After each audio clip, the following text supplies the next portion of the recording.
Invista no fundo de ações do Market Makers e ganhe até R$5 mil em benefícios que só a comunidade Market Makers pode te dar. Clique no link da descrição e saiba mais.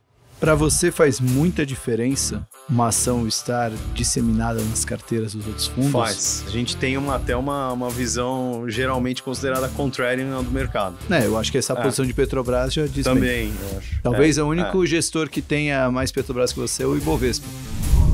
O que a gente vê nos jornais, enfim, no diálogo da política, especialmente na época de eleição, tem muito fígado, né? E o que a gente busca trazer é o cérebro, é tirar o fígado e trazer o cérebro. Mas é muito difícil você trabalhar isso com política, como trabalhar com futebol e etc. Por quê? Porque as paixões emergem. Então, se houver a liberação da exploração, isso acho que vai ser algo bastante positivo, né? Mas você acha que vai acontecer? Como a Petrobras ainda é um ótimo pagador de dividendos e de impostos para a União, eu acho que existe uma pressão para que isso seja aprovado no Congresso e, eventualmente, ela passe a poder investir nos próximos anos. Uma das maiores coisas que eu escuto, que eu acho assim, nossa, esse aqui eu tenho que sentar e rezar a missa pra pessoa compreender, é que aquela historinha de falta vontade política é uma balela, porque às vezes não é isso. Às vezes você tem percalços burocráticos, percalços institucionais a serem perseguidos e não tem nada a ver com vontade política.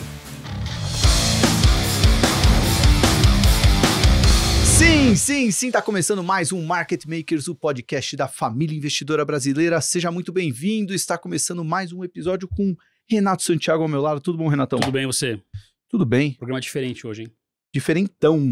Hoje vamos falar de política, então se você fez o L ou é Bolsonaro... Não, brincadeira. A gente hoje vai falar de política como o mercado financeiro gosta de falar, trazendo análises, tirando um pouco do ruído, entendendo mais quais são os sinais. Para isso, a gente tem aqui no estúdio Rafael Favetti, que é Head de Análise Política da Fato, uma consultoria que o Favetti é um dos fundadores, e o Favetti tem mais de 20 anos de experiência cobrindo o cenário político, trazendo ao mercado financeiro os grandes insights do que acontece lá em Brasília. Mas a gente não tem só um analista político, também temos aqui Rodrigo Glatti, que é gestor da GTI, é um daqueles fundos de ações raizão mesmo, o fundo tem quase 15 anos de cota, só tem um fundo lá na casa, o GTI de Mona, que é um dos fundos, se eu olhar por janelas de longo prazo, é um dos melhores fundos da indústria brasileira de fundos de ações. A casa tem quase 20 anos de histórico, né? Porque antes era um clube, virou um fundo.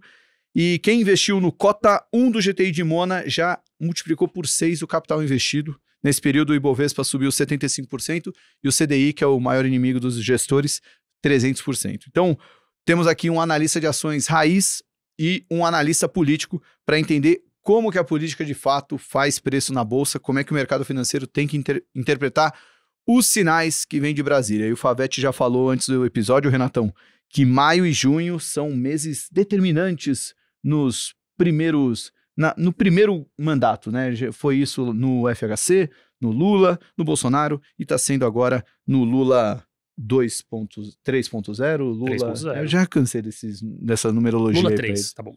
E hoje a gente tem um presente especial para você que está assistindo a gente aqui no YouTube, ouvindo no podcast. Tem um relatório que o Matheus Soares, nosso grande analista, fez de uma ação que está indo muito bem, uma ação que está na nossa carteira. Tá aqui o link. Gente, tá imperdível a leitura. Pode falar de qual ação Lógico que pode, porque a gente falou semana passada. Exatamente. É a Valid. É a Valid, uma tá das bombando melhores aí. ações da carteira no mês passado. Espero que continue assim. E análise de primeira qualidade. Não é porque o Matheus é nosso sócio aqui que a gente tá falando. Muito bom mesmo. Não deixa de clicar lá e pegar o seu relatório gratuito. Até porque a gente tá ganhando dinheiro com essa daí, né? Opa! Então não estamos elogiando à toa, né? Exatamente. Grande Mateuzinho, mãos quentes. Bom, vamos apresentar então agora. Primeiramente, obrigado por estarem aqui. Rafael Favetti, vou começar com você. Aquele momento para nossa audiência guardar o tostão da sua voz. Então, responde rapidinho, em 30 segundinhos, quem que é o Rafael Favetti no Condado? Rafael Favetti é sócio fundador da Fato Inteligência Política, que é uma agência só de inteligência política. Isso é, depois se quiser a gente até explica o que é a diferença entre inteligência política, a RIG, que é um termo que ficou famoso lá em Brasília, que é o antigo RealGov, ou jornalismo político. A gente atende basicamente o mercado financeiro, seja assets, gestores, pessoas físicas que investem ou agentes autônomos, na tentativa de dar uma fotografia do que é a instituição, do que são as instituições, do que é a política brasileira e também latino-americana. Ótimo, excelente. Já vou querer saber o que é. Acho que foi 30 segundos mesmo. Não, parabéns, pela maravilha. primeira vez. E, Rodrigo Glatti, quem que é você no Condado em 30 segundinhos? Bom, sou o Rodrigo Glatt, sou sócio e fundador da GTI, Administração de Recursos, né? É uma das assets mais longevas aí e só focada em renda variável, né? Nós temos aí 15 anos, né? Com esse histórico aí que você mencionou, né? Quase 600% de retorno aí contra 75% do Bovespa desde o começo do fundo, né? E na verdade, sim, eu e o André somos sócios fundadores e estamos lá, nos conhecemos há 25 anos, né?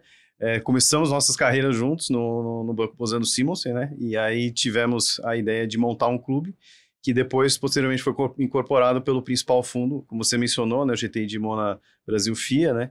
Que recentemente foi reaberto agora, né? Ele andou fechado aí 2 anos e foi reaberto agora no último mês, né? Para investir no GTI Dimona, eu tenho que ter conta onde? Você pode ter em várias plataformas. Nós estamos presentes em quase 20 plataformas, né, de investimento, todas aí abertas. Algumas você tem que pedir para o seu assessor, mas enfim, ele já está disponível aí há bastante tempo, né? E esse movimento recente do mercado, acho que criou essa oportunidade para a gente estar reabrindo o fundo, né? A gente teve um período aí mais de aumento de juros, né? De um cenário mais conturbado, e agora a gente tem um cenário um pouco mais claro, né? E acho que antecipando um pouco essa eventual queda de juros que provavelmente vai acontecer, acho que no próximo semestre, no próximo ano, a gente tem uma janela importante aí de investimento, acho que importante e interessante para que as pessoas investam. Um comentário que eu não fiz do Glatt. Aliás, a indústria de fundos pode comemorar que foi o primeiro mês de maio, de captação líquida. Terminou com captação positiva, né? Depois de 11 resgates, tudo bem que foi muito pequena, Acabou perto. o bear market, foi tipo o gol do Oscar contra a Alemanha, né? Mas vamos ver que... Não, foi mesmo, né? O tamanho dinheiro que entrou pro dinheiro que saiu nos 11 meses, mas pode ser... Não, mas é que esse jogo não tem fim, né? Esse jogo não é 90 minutos só. Esse aqui continua. Né? Aquele lá virou passeio. Virou passeio. Mas uma informação importante, né, Glatt, que eu não falei na sua apresentação, não pegamos Rodrigo Glatt para esse programa à toa, porque Rodrigo Glatt tem na carteira do fundo GTI Dimona a Petrobras como uma das maiores, ou é a maior? Hoje é a maior. Hoje é a maior posição Petrobras, uma empresa que tem um pouquinho de sinal político ali, então a gente vai poder ter essa conversa, conectar a inteligência política do Favete com uma das principais teses do GTI Dimona. Aliás, já que você é um dos fundadores, por que GTI? Na verdade, os principais sócios no começo eram o Gordon e a Turim Investimentos, que é um grande family office no Rio. E aí, quando eles fundaram, eles juntaram as iniciais e por isso que virou GTI. E por que Dimona? O Dimona, na verdade, é o seguinte, os fundos todos, eles têm nomes de cidades de Israel, porque o Gordon é judeu.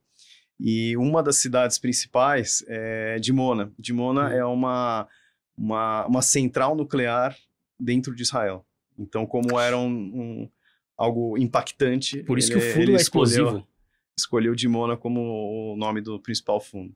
Mas a gente tem também o GTI Haifa, que é uma cidade de Israel também, e o GTI Nimrod também, que é uma fortaleza, um castelo que fica no norte, nas colinas de Golã. Mas eu pensei que vocês tinham só uma estratégia de ações, não sei se A estratégia é a mesma, a gente tem 4 veículos hoje.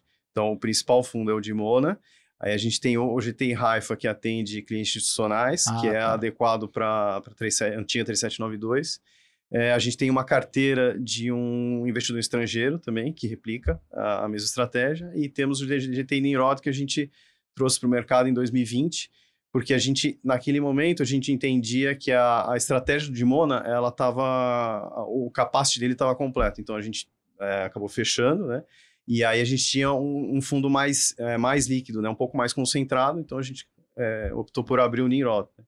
Então aí agora a gente tem esse fundo que é um pouco mais concentrado, ele tem 3 a 4 posições a menos, né? E aí a gente acaba distribuindo esse peso, né, dessas empresas que não tem nas outras empresas. Né? Uhum.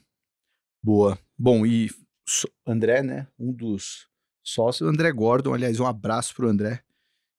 Já tivemos muitas conversas já de análise política e análise de ações com o André Gordon, e o Glatt hoje está aqui junto com o Favete. Renatão, vamos começar ouvindo... Eu estou muito curioso, primeiro, para saber do Favete, porque a gente recebe aqui, principalmente gestores de ações, gestores multimercados, e a trajetória é relativamente parecida, né? Mas como é que você construiu a sua carreira, né?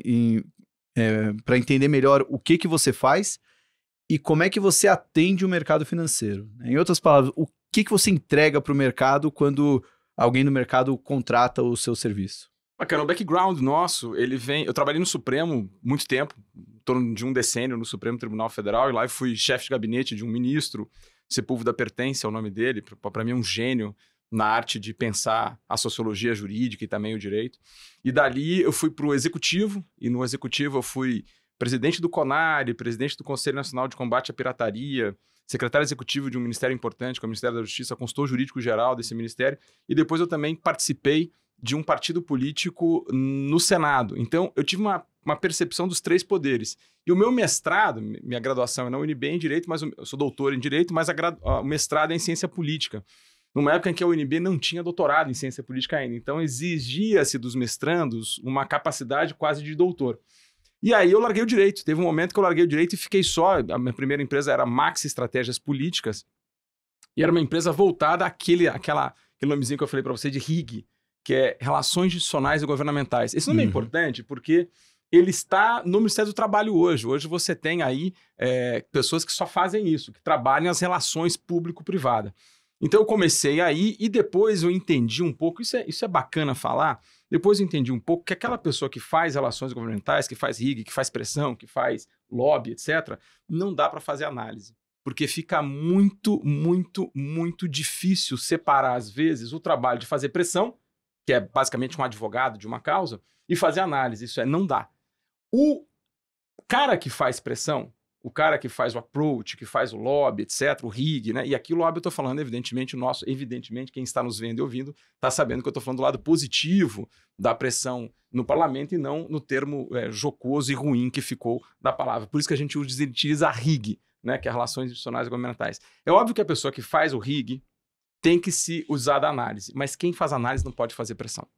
E aí a gente resolveu criar a Fato, que é uma agência só de inteligência política e basicamente para o mercado financeiro. Então o que a gente faz? Nós entregamos para o gestor, o cliente, quem quer que seja, auxílio para ele formar a massa crítica dele, para ele entender as instituições em geral, não só a política, não só o Congresso, mas as instituições mesmo. Isso é, qual é a projeção de cenário que a gente tem para a ANEEL, CAD, o que vai resultar, por exemplo, a CPI das Americanas, vai ter modificação na CVM sobre isso? Vai ter novas coisas? Isso é impactante para o mercado, né? O que a gente acredita que vai sair do Supremo Tribunal Federal ou do STJ, como foi há 2, 3 semanas atrás, em que teve um impacto no mercado em relação ao fiscal? Então, tudo isso a gente busca oferecer a quem está no mercado financeiro para a sua análise, a gente oferece a nossa projeção de cenário, o que a gente acredita que vai acontecer e, especialmente, as premissas. Então, a gente não faz aquilo que ligo para o caderninho, ligo lá para um deputado,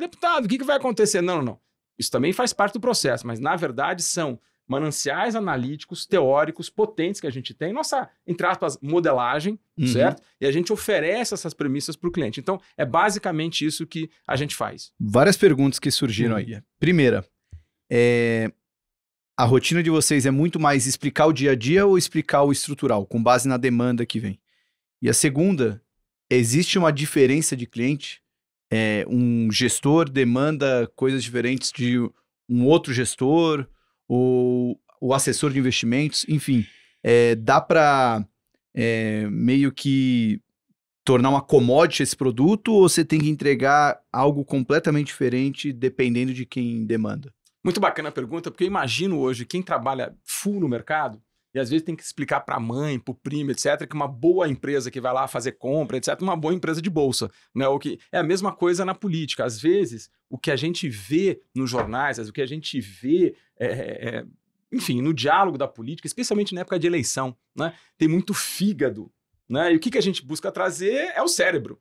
É tirar o fígado e trazer o cérebro. Mas é muito difícil você trabalhar isso com política, como trabalhar com futebol e etc. Por quê? Porque as paixões emergem. Então, uma das nossas grandes tarefas, eu até diria que é uma certa psicanálise do gestor, sabe? Que às vezes dizer para o cara assim, olha, eu sei que você não gosta do Lula, ou sei que você não gosta do Bolsonaro. Ok, vamos passar essa página, vamos sentar, vamos ver a parte teórica, vamos ver a parte de fundamentos das instituições e aonde isso pode dar. E eles nos agradecem muito, às vezes, sobre isso, até porque a gente acaba sendo esse divã aí de compreender. E há sim uma diferença. Gestores mais institucionais tendem a não se ligar muito no ruído, e ruído é 90% da política. Como acho que também é um pouco do mercado, né? Enfim, lançamento de uma IPO, um novo fundo, um ETF, coisa, tem muito ruído. Aí você tem que ter alguém que nem o Mateuzinho, ou que nem você, que chega lá e senta e fala, deixa eu olhar aqui como é que tá o ROI, como é que tá a situação, né? Você tirar o ruído e tirar o blá blá blá, às vezes até a buchitagem da coisa. Então o que a gente faz? Nos gestores mais maduros, que a gente chama, né? Por exemplo, seria o seu caso, eu não vou perder tanto tempo com o ruído de explicar as coisas mais simples, etc., porque ele já tem essa pegada. Quando é pessoa física perguntando, a grande preocupação é a notícia do dia. É o Twitter de um deputado, é a notícia do dia, é aquela coisa mais conjuntural, mais efêmera. Né? E a gente autônomo também, que a gente atende, aí é 100%. Aí eles estão muito preocupados porque eu acho que o cliente dele é muito pessoal. Exato. Ele é demandado, né, para isso. E ele precisa entender muito essa coisa do dia a dia, do conjuntural e etc. Então, a gente nota essa diferença, né? E claro, é óbvio que eu tenho que adequar a minha linguagem para cada um desses. Eu não posso, às vezes, falar do realpolitik, que a gente chama, para uma pessoa física, senão ele se assusta. Ok? O gestor está mais tarimbado, ele compreende mais. Não é que eu vou mentir para a pessoa física, não é nada a ver com isso, não é esse o ponto. Mas eu tenho que explicar para ela de uma maneira em que primeiro eu tenho que vencer aquela cognitividade que ele teve vendo jornal, lendo um Twitter. Então eu tenho que desmontar aquilo para tentar dizer o que está atrás. E também tem uma coisa interessante, porque tanto o dinheiro, que é o grande capital do mercado financeiro, quanto o poder, que é o grande capital da política, são bens escassos. Então você sempre tem alguém tentando fazer uma posição short na política, tentando vender alguma coisa, porque política é um pouco que nem mercado, é um jogo de soma zero. Se alguém está ganhando, é porque necessariamente alguém está perdendo. Então, da mesma maneira que o dinheiro é para o mercado financeiro, o patrimônio o poder é para a política. Então você tem, às vezes, que dizer para o seu cliente, olha, eu acho que essa notícia que você está falando é short. Isso aí é alguém tentando vender alguma coisa porque vai ganhar, ele já está posicionado. Ou o contrário, né? Alguém que já comprou alguma coisa e está tentando fazer com que que aquele ativo, entre aspas, se eleve. E esse ativo pode ser um projeto de lei, um ministério, um espaço, enfim, tudo isso que a gente vê na política. Portanto, a gente vê a política com outros olhos do que só e somente só aquele olho eleitoral. Porque no mercado financeiro, embora exista, assim como na política tem muito furo, no mercado financeiro também, né? O furo seria aquela informação jornalística que ainda não é pública, né? E geralmente faz preço, mas no mercado financeiro você tem certas obrigações, né? Que torna depois uma comunicação oficial na CVM ou a divulgação no resultado. Na política não existe um órgão regulatório para isso, né? Então, muitas vezes o que a gente lê no jornal, às vezes é até o que o porta-voz, o político que deu aquela informação, é o que ele quer ver, né? Ele não está dando uma super informação quente. Às vezes ele está dando a informação que ele quer que esteja no jornal, né? Seja por algum interesse ou alguma coisa que ele possa usar como um capital político. Então fica até mais perigoso ainda para o investidor que segue só o noticiário, né? Ele acaba caindo muito no ruído. Não, perfeito, perfeito. E você tem, entre aspas, casas de análise, fecha aspas, políticas, que são partidos, ok? Que se ele não está no poder, ele oferece sempre uma visão muito catastrófica de quem está no poder. E aquele casa de análise, entre aspas, que é um partido também, que faz parte de uma coalizão, ele sempre vem de um paraíso também, né? Então vai muito do analista conseguir trazer todas essas análises para o chão, né? Fazer a sua própria análise. Olha, não cabe essa análise aqui do partido de oposição, porque visivelmente é fora da realidade, ou da situação também. Favete, vocês citaram, o Salomão citou, você também falou muitas vezes de notícias, né? Eu queria que você traçasse assim, um limite e explicasse como é que se compara a análise política, que é útil, né, para quem está no mercado financeiro, para quem está em qualquer lugar, com o jornalismo político. Porque, assim, informação existe, né? Para todo mundo, até demais. Perfeito. Mas análise, profundidade, nem tanto. Queria que você explicasse, então, como é que se compara o trabalho de análise com o trabalho de jornalismo mesmo. Veja, o jornalismo político ele tem uma preocupação básica, o furo. Ponto. Essa é o grande goal do jornalismo político. O jornalista político, ele disputa N plataformas, ele disputa com o seu celular, ele disputa o seu tempo. Portanto, quanto mais bombástico ele for, mais ele pega a sua atenção. Então, portanto, às vezes os furos que ele traz são furos bombásticos, que não têm, às vezes, muito a ver com a realidade. É claro que eu adoro jornalistas políticos, eu tenho aqueles que eu amo de paixão, que eu sigo todo dia, que a gente debate na nossa casa quem são eles, o que eles estão fazendo, o que eles estão falando. Porém, o trabalho de análise, ele necessariamente tem que ter premissas da onde que eu estou tirando aquilo, ok? E as projeções de cenário que eu tiro daquelas premissas. Então, todo nosso cliente... eu tenho que dizer para ele quais são, de onde eu estou tirando aquilo. Se eu estou tirando aquilo de um dado, se eu estou tirando aquilo de uma manchete, de uma conversa, né? O jornalista não. O que ele faz? É o sigilo da fonte. Ele não diz onde ele está tirando. Dizem fontes. Dizem as fontes. Né? Ele vai lá e joga. Mas o que é importante para ele? O furo. É o engage. O meu importante não é o engage nem o furo. O meu importante é auxiliar o gestor para que ele tome uma boa posição. Às vezes até contrariando o meu cenário, mas através da minha premissa. Isso já aconteceu N vezes, e especialmente no final do ano, a gente tem gestores que nos ligam e falam, cara, eu quero agradecer vocês pela premissa que vocês me deram. Discordei um pouco do cenário que vocês plantaram, mas a premissa foi importante, porque aí eu consegui montar a minha carteira, consegui, enfim, fazer os meus investimentos, e foi interessantíssimo porque a premissa de vocês foi muito bem colocada e muito bem clara. Então essa é a grande diferença. Em outras palavras, é a velocidade das coisas. O analista político não tem tanta preocupação com o dia de hoje. Ele tem muito mais preocupação no plano médio e no plano longo. O jornalista ele tem muito mais preocupação naquela informação que vem, surge, é bombástica, e no final do dia todo mundo já tem ela. Né? Uma análise política, o gestor ele não quer passar para frente. Uma análise política ele quer ficar com ele.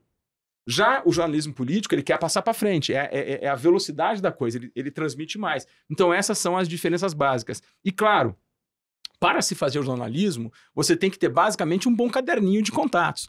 Para se fazer na análise, você tem que ter um time bom de cientista político, analista de dado. Claro, você tem que ter um bom caderninho também, mas não é suficiente. Né? Evidentemente, não é suficiente. Você tem que ter uma boa formação, você tem que ter teoria, você tem que compreender, você tem que ter história, você tem que ter, enfim, planilhas, etc. Então, é muito mais trabalhoso aí você trabalhar com análise, mas ela não serve para contrapor o jornalismo. Por quê? Porque são pegadas completamente diferentes. Né? Só uma dúvida antes de a gente passar para o Glatt de novo. Você falou da premissa. Explica com mais detalhe o que é a premissa. Assim, é um guia para onde as coisas vão? O que necessariamente é essa entrega aqui? Essa entrega eu vou pegar um caso concreto, portanto, vou dizer um caso concreto, que foi aquele julgamento do STJ sobre crédito presumido e ICMS, ok?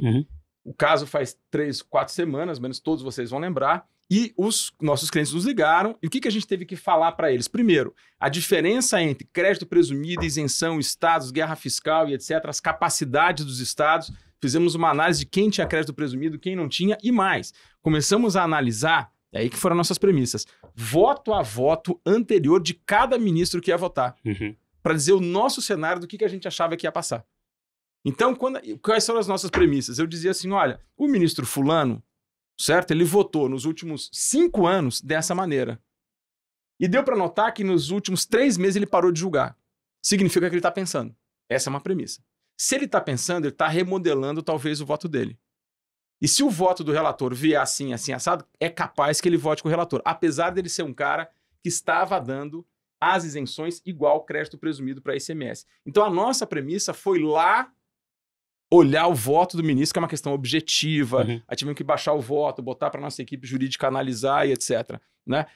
Isso é, por exemplo, uma premissa. Outro tipo de premissa é, por exemplo, o Zanin acabou de ser indicado, então tem muita gente que pergunta, vai ser sabatinado? Não vai passar, porque a maioria do Congresso hoje é contra o Lula. A gente faz a nossa premissa. Então a gente estuda todas as sabatinas, estudamos, etc. E a nossa premissa é que vai passar.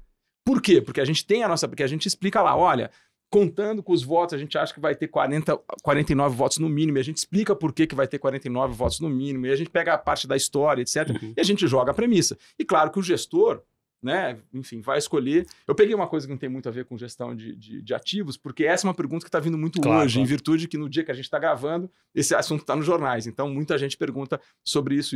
Mas essas são premissas. Não é aquela coisa assim, não, eu conversei com um stakeholder, ele me disse que passa. Não, eu conversei com outro stakeholder, ele disse que não passa. Isso é uma das variáveis, conversar com o stakeholder é uma das variáveis, é um tijolinho dentro das outras. Não existe análise sem dado, não existe análise sem história, não existe análise sem muito tempo na frente do computador e discutindo com colegas, botando em prova a sua teoria. É a falseabilidade de Popper que é usada também nas gestões. Tenho certeza que vocês fazem isso também em vocês, quando vão investir numa ação e etc. Isso realmente tem bastante a ver com o que a gente faz, só que a gente não faz com a análise dos comportamentos das pessoas que vão votar, enfim, a gente faz com as empresas, né? A gente vai a fundo exatamente fazer esse tipo de trabalho, né? Ir lá, conhecer fornecedores, fazer visita com o management, enfim. Boa parte do nosso trabalho é justamente esse, da pesquisa, né? Que faz a parte da pesquisa, né? Então, boa parte da composição do nosso portfólio, né? De empresas que a gente investe, vem justamente desse trabalho denso que a gente faz, né? Então, a gente tem uma equipe lá de 7 pessoas hoje que está inteiramente dedicada a isso, né? A visitar e a fazer essas análises profundas, e aí acho que claro, né, com as suas adaptações, né, um pouco mais voltada aí para dados financeiros, né, mas analisando os balanços, enfim, analisando o histórico das empresas, né, então acho que é parecido nesse sentido, né, de a gente fazer essa... Você tocou uma coisa muito interessante, ele trouxe a questão dos dados. Os dados existem também na política. Então, para uma análise acontecer, tem que ser fundada em cima de dado. Mas que tipo de dado? Dado de votações, número do partido, como é que os partidos conseguem ou não fidelizar os votos em plenário, dados de como uma agência está votando, dados se a agência está mudando a sua jurisprudência ou não, dados se aquele Courthouse Committee tem possibilidade de mudar uma jurisprudência antiga ou numa agência reguladora, ou no CAD, ou na CVM, ou no Supremo, ou no STJ. Esse tipo de dado que você tem que sentar, colocar um mapa e discutir, né? E discutir com a equipe. Uma das coisas mais importantes que a gente tem, pelo menos na Fato, eu acho que vocês também têm, é você ter uma equipe que você consiga discutir com certo soft skill, né? E você contrapor o outro sem, evidentemente, causar briga, mas você saber que é da discussão que vem talvez a melhor resposta, né? E não daquele colega que chega e fala assim, não, eu vou ficar para mim e se eu não gostar, vou ficar brabinho e vou embora. Não. Aí não é legal. E isso difere muito do jornalismo, porque o jornalismo, se ele disser a fonte ou se ele disser o furo, acaba a magia dele. Nós, ao contrário, o analista, o contrário, ele tem que dizer a premissa, para o cliente. Olha, a minha premissa é essa, né? Então é isso que difere bastante o jornalismo de análise. Pô, que legal. Dá para ter um papo de comparação do... Como é que é feito o conteúdo em finanças e conteúdo em política.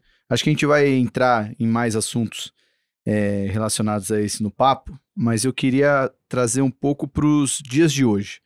E eu vi a opinião dos dois, que são 2 profissionais em diferentes áreas com muita experiência. E queria saber, a gente está aí completando, né? Foi o 5º mês de 2023. Talvez tenha sido o melhor mês aí da Bolsa há muito tempo. Não olhando para o Ibovespa, que não teve uma performance incrível, mas se pegar small caps e carteiras de fundos mesmo, eles tiveram uma performance muito melhor que os 3,5% do Ibovespa, apesar de todos os ruídos, de todas as notícias que o Favete tem tido que explicar quase que diariamente para os clientes. Então eu queria, primeiro você, Glatt, e depois o Favete, como é que está a percepção de vocês para o mercado agora, né? A temperatura política que no final do ano passado, né, bateu ali, quebrou todos os termômetros possíveis, de fato diminuiu. O investidor está olhando para o mercado de maneira mais racional e menos emocional. O que explica essa melhora de preços, apesar desses ruídos aí que estão rolando? Eu acho que eu começaria, acho que diferenciando um pouco a visão do investidor de fora e a do doméstico. Eu acho que o investidor doméstico, ele há um tempo, já acho que desde do resultado da eleição, acho que teve uma visão mais pessimista, né? E acho que baseado em várias indicações, né, que a gente teve do governo atual, né? E que muitos ruídos, muitos furos, né, que acabaram aí, acho que predominando aí ao longo desses meses. E por outro lado, o investidor estrangeiro, ele tinha uma visão mais benigna, acho que no sentido de uma visão relativa global, né, em que o Brasil, apesar da situação fiscal mais... que inspira mais cuidados, acho que o relativo melhorou, né? Guerra na Rússia, China crescendo um pouco menos, eu acho que o nosso relativo melhorou um pouco, né? E acho que isso daí acabou fazendo o preço lá logo depois da eleição, né? Apesar de muito investidor doméstico ter essa visão mais negativa, o mercado melhorou, né? No mês lá de novembro, logo depois, né? Imediatamente depois. Aí começaram a ter as notícias do novo governo e aí o gringo também recuou. Aí falou, acho que também vamos dar um tempo aqui e tal. E aí a bolsa, né, voltou tudo, saiu lá dos 120 mil, que acho que bateu lá em outubro, novembro, chegou a 100 mil, né? Uhum. E acho que agora a gente vê depois de todos os ruídos que a gente teve, né, a gente vê um cenário um pouco melhor no sentido de que o fiscal ainda, apesar da trajetória ser preocupante para os próximos anos, ele aparentemente, né, vieram números um pouco melhores. A gente está vendo a inflação também ceder um pouco mais, né? A gente está bastante preocupado, chegando a estar com 8, 9% de inflação. Enfim, agora estamos olhando aí para 12 meses aí na casa de 5,5%, uma coisa assim, 5,5%. Então, acho que um cenário um pouco melhor. E aí, com um espaço eventual para a gente iniciar um ciclo de queda, provavelmente aí, acho que entre o segundo, o terceiro e o quarto trimestre desse ano, vamos dizer assim, né? Ciclo de queda de juros. Então, esse já é queda da bolsa. Não, por favor. E acho que isso, de fato, acho que o movimento está se disseminando aí, acho que entre os domésticos também, né? E ao longo desse tempo todo, né, obviamente a gente viu o juro sair de 2 para 13,75, a gente já teve um movimento enorme de migração de renda fixa para renda variável, né, e boa parte da indústria sentiu isso nos saques, tudo que a gente teve, né, nos últimos meses. Então aí eu acho que agora tem uma possível reversão desse movimento, né. Então é nessa linha que a gente vê. Então acho que um cenário um pouco mais benigno. E isso aí que acho que levou a ter uma diminuição da aversão a risco. E acho que isso daí explica esse movimento que você estava mencionando aí, do Bovespa só ter subido 3,5%, você tem visto aí boas casas, bons fundos, tiveram uma performance bem melhor, porque boa parte da alocação desses fundos estava em players domésticos que foram muito amassados nos últimos meses, né? Uhum. Sei lá, setor de varejo, educação, mesmo saúde, enfim, setores aí que tiveram preços muito deprimidos, então aí acho que deu uma descomprimida aí, acho que boa parte dos fundos que fazem long e short também, acho que teve uma zeragem de short nesses setores aí que estavam muito vendidos, né, que a gente chama, né? Então acho que isso daí é que fez com que essas performances desses fundos aí fossem melhores nesse mês de maio. E daqui para frente? Você acha que esse mês de maio foi uma correção de percurso ou pode ser um ponto de virada? Assim, eu acho que houve uma correção importante para várias empresas, mas eu acredito ainda que boa parte das empresas está em múltiplos, ou em preços muito atrativos se você tiver um horizonte de prazo maior, né? Que é o nosso caso, né? Então a gente vê empresas ainda muito baratas, né? A gente ainda tem uma concentração grande em commodities, né? E não é à toa que a Petrobras é uma das nossas maiores posições, enfim, né? A gente vê múltiplos históricos ainda muito baratos, mesmo considerando todos aqueles riscos que a gente sabe que existem, né? Principalmente para as empresas estatais, enfim, né? E mesmo pela demanda de preços, né? De commodities, de preços, né? Em última instância. Então, eu acho que a gente ainda olhando uma perspectiva mais longa, a gente vê uma recuperação interessante, não só dos resultados operacionais dessas empresas, mas como da precificação delas na Bolsa, né? Quando você fala que a Petrobras é uma posição grande, qual o tamanho da carteira? Ela tem entre 10% e 11% da nossa carteira. Certo. E aí, acho que para falar de Petrobras, eu vou aproveitar, acho que é o... Sim, é óbvio, a gente conhece todos os riscos políticos, a gente sabe que, de fato, né, e por isso que ela está com múltiplos muito baixos, enfim. Agora, eu acho que a nossa visão em relação à Petrobras e em relação à média do mercado é que a gente não vê esses riscos todos se materializarem no médio prazo, né? Então, eu acho que, por exemplo, uma questão relevante que foi falada aí no começo, a Petrobras vai parar de investir na exploração e vai destinar a boa parte do seu investimento nas eólicas offshore. Fez um acordo lá com a Equinor, que é uma empresa norueguesa, grande, né, uma das majors no mundo, enfim. Não acredito que vai sair, não num curto prazo, né? Você vê, acho que a gente precisa de uma aprovação lá do marco regulatório dessas eólicas offshore no Congresso, acho que é um negócio que leva muito tempo ainda, que precisa ser discutido de uma forma bastante extensa. Então, não, realmente, assim, acredito que tem um acordo lá, mas que para ele efetivamente entrar na prática, eu acho bastante difícil. Equinor tem outros interesses, né? Claro, eles têm uma onda de descarbonização, de investir mais em verde, né? Então, acho que tem todo o interesse, mas eles não têm a mesma perspectiva que a Petrobras tem de continuar investindo em exploração, principalmente no pré-sal, né? Que é o investimento mais rentável que ela pode fazer hoje, né? Você pegar aí, a Petrobras tinha uma produção aí em torno de 40%, 50% dela em pré-sal, já está em 80%, isso há 3, 4 anos atrás, né? Então, assim, ela continua fazendo esse ramp-up importante, né? E aí, acho que até uma das coisas importantes que está sendo discutida hoje é se ela vai poder explorar lá a foz da margem equatorial, que a gente chama, né? Que isso daí realmente acho que é o futuro da empresa, né? Na verdade, quando você exaurir ou tiver uma produção menor dos campos de pré-sal hoje na bacia de Santos, você provavelmente vai começar a aumentar a produção lá na margem equatorial. Então, acho que essa é uma discussão relevante do ponto de vista operacional e micro da empresa, né? Então, se houver a liberação da exploração, isso acho que vai ser algo bastante positivo, né? Então, Mas você acha que vai acontecer? Eu acho que vai. Eu acho que assim, a gente tá vendo aí a Marina ter um pouco mais de... Acho que até o Fred pode comentar melhor, enfim, mas acho que a Marina está tendo um certo enfraquecimento na sua posição, e eu acho que como a Petrobras ainda é um ótimo pagador de dividendos e de impostos para a União, eu acho que existe uma pressão para que isso seja aprovado no Congresso e, eventualmente, ela passe a poder investir nos próximos anos, né? Antes de passar a bola para o Favete, eu queria ver... Tem uma série de outros riscos aí que eu queria saber... Não, é que o que eu pensei da gente falar de Petrobras seria o Glatt elencar esses riscos aí, não só os que você vê para frente, mas os que já aconteceram, né? Porque você tem Petrobras na carteira há um bom tempo. Então você passou aí pelo anúncio do novo presidente, pela mudança na política de preço.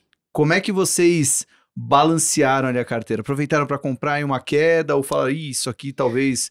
eu acho que é legal contar um pouco da trajetória, né? Comportamento de um investidor de longo prazo com uma estatal na carteira. Eu acho que assim, esse risco, obviamente, da intervenção na política de preço, ela existe desde que a Petrobras foi fundada, basicamente, né? Então, assim, e a gente já teve períodos em que, obviamente, houve uma defasagem enorme, né? E, mais recentemente, desde que o Parente assumiu lá no governo Temer, a gente tem um certo acompanhamento assim, óbvio, né? Tem flutuações pontuais, mas, de forma geral, a gente seguiu essa política mais alinhada aos preços internacionais, né? Então, acho que como o Favete disse, assim, tem muito ruído, né? Sempre muito ruído, mas na prática, na hora de ir lá e mudar as coisas, a gente não viu nada de tão substancial. Então, isso faz parte do jogo, acho que faz parte de conhecer e de ter essa análise mais extensa por muito tempo, né? E de acompanhar essas empresas há 30 anos, como a gente faz lá na GTI, né? Então, eu acho que tirar esse ruído é bastante importante, mas, obviamente, ele é um item de super preocupação, principalmente do mercado, né? Então, assim, eu acho que a gente pode ter, eventualmente, períodos de espaçamento maior, né, dessa defasagem de preço, vamos dizer assim, mas ele não é um negócio que não vai ser corrigido, né? Eu acho que do ponto de vista da nossa alocação em Petrobras, a gente negocia um pouco no sentido de a gente teve alguns períodos em que a gente recebeu muito dividendo, né? O yield da empresa foi gigantesco aí nos últimos anos, 30% do ano passado só em dividendos, né? A gente, em alguns momentos, não reinvestiu esse dividendo na posição, né? Sabendo que essa é uma volatilidade normal do papel, e quando tem um ruído desse, o mercado acha ruim, 6, 7% de queda, 10% de queda. E aí são esses momentos que a gente aproveita para pegar e comprar mais, né? Então, a gente administra nesse yield que ela está hoje, a gente consegue fazer essa gestão um pouco mais ativa nesse sentido. Então, assim, a posição ela variou entre 7% a 12% nesses últimos, 3 anos, vamos dizer assim. Como é que você consegue ter certeza do que é ruído e do que é sinal? Eu acho que não tem assim, esse negócio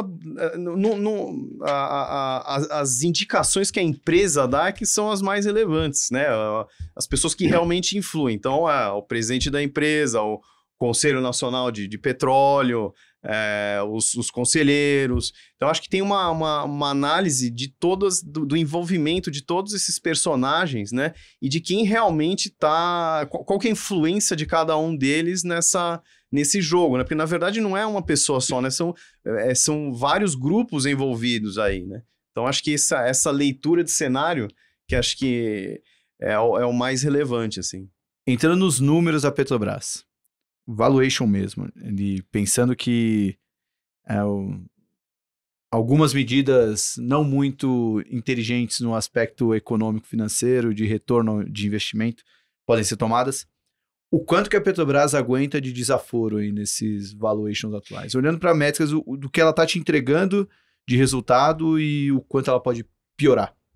Acho que ela pode piorar de forma importante, mas assim, o negócio core da empresa, que é a exploração de petróleo, continua lá e ela continua aumentando a produção. Então, cada vez que ela aumenta a produção, o que a gente chama de lifting cost lá, ele acaba caindo ainda mais, porque a escala é maior. E aí, assim, quando você tem uma escala maior, a rentabilidade é cada vez maior. Você vê, ela coloca lá as FPSOs cada vez maiores lá, né? Hoje acho que deve estar, sei lá, cada poço... Tem posto lá que tem 200, 300 mil barris, que era um negócio absolutamente impensável há 10 anos atrás, vamos dizer assim. Então, o core da empresa, que é a exploração, ele continua intacto e continua muito bem, né? Aí você vai falar, putz, a política de preços pode interferir, realmente.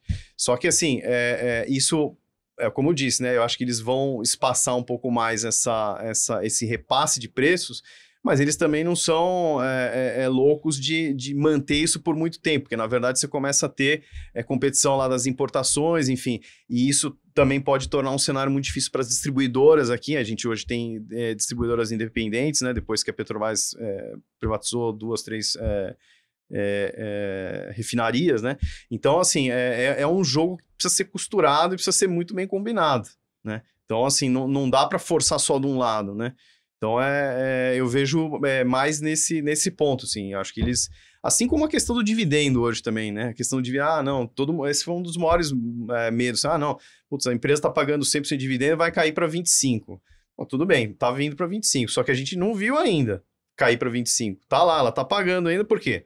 Porque o governo precisa de um superávit fiscal, então precisa desse dividendo gordo também, né? Então, assim, tudo com Petrobras a gente tem que ter um pouco mais de cautela. Não é só acionista rico de Nova ela York, é muito relevante no PIB do Brasil ainda, então ela mexe com muitos segmentos, muitos grupos, então é muito difícil de você alterar de forma radical o funcionamento da empresa. O Favete, eu acho interessante... Só para fechar o valuation. termo valuation, o quanto não está no preço? O quanto você vê então, assim... você falar de uma empresa major, que é o caso dela, com um mercado cativo negociando a 2,5, 3 vezes lucro, é um negócio que a gente nunca viu. Nem a Petrobras, nos piores momentos, negociava nesse múltiplo, né? Nós estamos falando aí num yield de mais de 30% ao ano, né? Uhum. Se ela não fizer nada, se ela não crescesse e se ela continuasse com o mesmo nível de receita e, enfim, sem crescer a produção. Então, assim, é um yield que realmente já aceita muito desaforo, acho, né?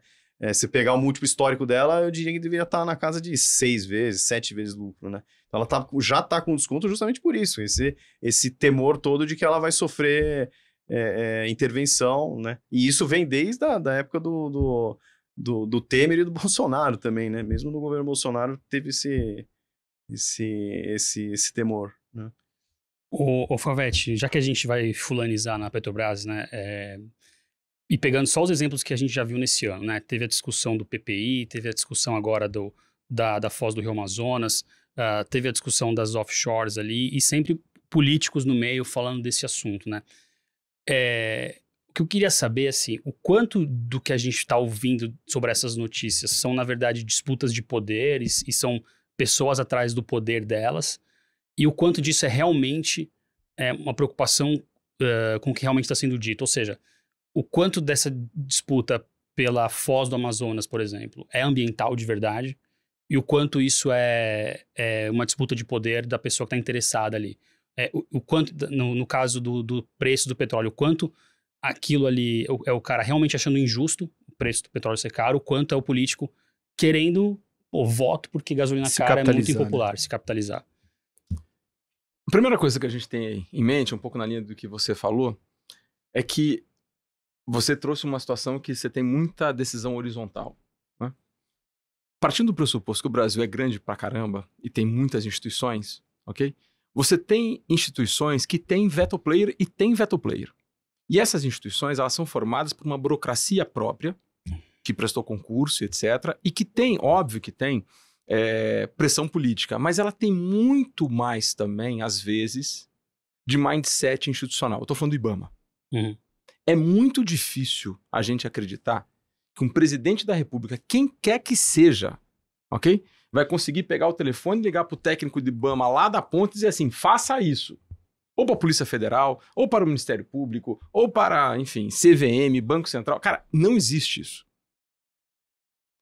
A forma de pressão, ela é muito mais lenta do que a gente acredita. E às vezes ela não dá certo. Então me parece óbvio que a Casa Civil da Presidente da República queria que o IBAMA desse ok. Fizeram pressão para isso. Pressão legítima, evidentemente. E o IBAMA, através do seu corpo técnico, segurou essa pressão. E agora a coisa vai escalar. Como é que a coisa escala? Através de um recurso próprio. Quanto mais recurso eu tenho, administrativamente falando, mais a pressão política tem condições de virar. Quanto menos recursos eu tenho, menos a pressão política tem condições de virar. E mais eu fico na mão da burocracia. Ok? Uhum. O que nós temos, de certa forma, é inegável que é um governo, o atual governo, é inegável que ele tem uma concepção mais à esquerda do que o governo que passou. Ok? Ok? Inegável. Estamos de acordo. Estamos de acordo quanto a isso. Governos com concepções mais à esquerda tendem a ser mais fiscalistas e mais regulatórios. E dá mais poder às tecnocracias. Isso, eles tendem a atropelar menos a tecnocracia, menos a burocracia, que governos com concepções mais à direita. Ok? Uhum. Então, o que a gente está vendo é que o atual governo vai fazer o by the book para tentar passar, que o governo quer, exatamente essa questão da exploração do petróleo na foz do Amazonas. Tanto que já vem conversando com produtores vizinhos de como eles fazem. Né? E aí tem um aspecto geopolítico também que eu estava esperando vocês tocarem. Quer dizer, nós não temos só hoje o Mercosul para disputar, até porque o Mercosul não chega lá em cima, mas nós temos o BRICS para disputar. Então, o que eu noto? A diplomacia brasileira, certo? Tentando trazer Venezuela, que é um grande produtor de petróleo, e também a Arábia Saudita para dentro do BRICS. E isso é uma posição geopolítica de monta e favorece a Petrobras por óbvio. Né? Porque se o Brasil conseguir, na cauda do tempo, até média, trazer a Arábia Saudita e a Venezuela para dentro do BRICS, a disputa da Petrobras para com o mundo e também para a burocracia interna muda de cenário. Porque ela vira outro tamanho até no plano geopolítico. Né? Então tudo isso está sendo colocado em conta, mas o que a gente não pode tirar de forma alguma é a capacidade burocrática dos órgãos fiscalizadores e reguladores de existirem e fazerem acontecerem. Isso a gente viu em vários tempos. E mais, hoje, 2023, seria impossível, por exemplo, construir uma Itaipu. Impossível. Porque a monta é tão grande, a capacidade de órgãos burocráticos dizer ou não é tão grande. Ministério Público, IBAMA, Tribunal de Contas, nunca uma Itaipu seria construída hoje.